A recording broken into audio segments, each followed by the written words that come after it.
makhelwane awusho ubani omasiyo nje la endaweni yangakithi omasiyo ukuthi uyashaya. Hayi makhelwane bakhona bona. Bakhona nje impela abantu. Ngiyamdinga phela lo muntu oshayayo mina loyo. Mana ke makhelwane. Ufuna nje ukumchallenge.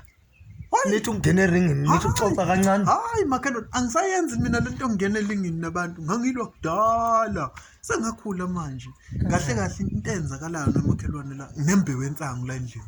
Manje ngeso bathi imbewu yensangu mayitshala umuntu oshayanayo. Nayo iyashayana leyo nsangu esuke itshalwe lapho. Manje ngifuna ishaye le nsangu yami le. Ngiyazi nami ukuthi ngiyashaya nabo ngeshana impela. Kodwa ngifuna ukwazi mhlawumbe khona ushaya okudlula mina la endaweni. Hayi makhelwane kulula kakhulu lokho. Ngaletha la kimi makhelwane lokho. Uyashaya nona makhelwane. Hayi makhelwane uzothi nje kancane isihlathi. Makhelwane untu ukusifutha nje imbijana ngithi ukukunambethe. Ufuna ungenzani mangifutha isihlathi wena? Cha phela makhelwane ufuna lembewu wena mina ngifuna ukushaya nje kuphela phela. Khona izoshaya phela. Futha wena qala wena. Mana ke ngiyofuna lembewu hayi mina. Hayi singamane siyeke ke makhelwane. Awu makhelwane Singamane siyeke makhelwane. mana phela makhelwane ngiyofuna lembewu. Mina ngizoshaya nje kuphela. Ngizothi nje ukuthi nje kancane. Singamane siyeke Cha hayi makhelwane. Awu makhelwane.